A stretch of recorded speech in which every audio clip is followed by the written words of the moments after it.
নমস্কার বন্ধুরা, আজ আমি আপনাদের বলবো সিঁদুরের কিছু অত্যাশ্চর্য ব্যবহারের কথা, যার সাহায্যে সংসারে শ্রীবৃদ্ধি, স্বামীর উন্নতি প্রভৃতি লাভ করতে পারবেন। বন্ধুরা, সিঁদুর কৌটোর ভেতরে যদি আপনারা একটা কাঁচা টাকার কয়েন, অর্থাৎ 1 টাকার যে কয়েনগুলো হয় সেই কয়েন যদি রাখেন এবং সেই কয়েন দিয়ে যদি রোজ সিঁদুর পরেন, তাহলে স্বামীর চাকরিতে প্রমোশন, ব্যবসায় উন্নতি, সংসারের সার্বিক উন্নতি হয়। উত্তর দিকে মুখ করে সিঁদুর পরলে সর্বক্ষেত্রে শ্রীবৃদ্ধি হয়, তাই সবসময় উত্তর দিকে মুখ করে যাতে সিঁদুর পরতে পারেন সেই দিকে একটু খেয়াল রাখলেই ভালো। বন্ধুরা, বিজয়া দশমীর সময় যে সিঁদুর খেলা করা হয়, অর্থাৎ আমরা একে অপরকে সিঁদুর পরিয়ে যে সিঁদুর খেলা করি বা মা দুর্গাকে যে সিঁদুরটা পরাই, সেই সিঁদুর এবং যে কোনো দেবীর, বিশেষত মা কালীর পুজো করা কোনো সিঁদুর এনে যদি আপনাদের নিজেদের যে সিঁদুর কৌটো আছে সেই সিঁদুরের সঙ্গে মিশিয়ে দিতে পারেন এবং সেই সিঁদুর যদি পরেন এবং সেই সিঁদুরের দিকে, মানে সিঁথিতে যখন পরবেন, সিঁথিতে ওই সিঁদুর পরার পর সিঁথির ওই সিঁদুরের দিকে যদি আপনার স্বামী তাকিয়ে কোনো কার্যে যায়, তো সেই কার্য সফল হয়। এছাড়া বৃদ্ধাঙ্গুলি দিয়ে সিঁদুর পরলে স্বামী যদি কোনো যুদ্ধে বা মামলা মোকদ্দমা বা কোনো বিবাদ বিতর্কে এইরকম ধরনের কোনো ক্ষেত্রে যায় যেখানে হার জিতের ব্যাপার আছে, তো সেখানে গেলে স্বামী জয়লাভ করে।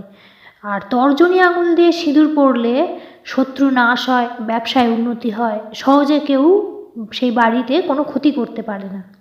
মধ্যমা আঙুল দিয়ে সিঁদুর পরলে নাম, যশ, খ্যাতি হয়। যাদের স্বামীরা অনেক পরিশ্রম করছে, টাকাও উপার্জন করছে, কিন্তু নাম, যশ, খ্যাতি সেভাবে ছড়িয়ে পড়ছে না, হ্যাঁ, এটি করলে অবশ্যই সুফল পাবেন। অনামিকা আঙুল দিয়ে সিঁদুর পরলে যাদের স্বামী নেশাগ্রস্ত ও বিপথে চলে যাচ্ছেন, তাদের স্বামী কুকর্ম থেকে আস্তে আস্তে ভালো পথের দিকে ফিরে আসে। কনিষ্ঠা আঙুল দিয়ে সিঁদুর পরলে যাদের স্বামী স্ত্রীর মধ্যে মিল নেই, ভালোবাসা নেই, মন সবসময় মনোমালিন্য হয়, তাদের মধ্যে সুসম্পর্ক গড়ে ওঠে। বন্ধুরা, এই ক্রিয়াগুলি কিন্তু একটানা কমপক্ষে 3 মাস করতে হবে, তবেই ভালো ফলাফল পাবেন।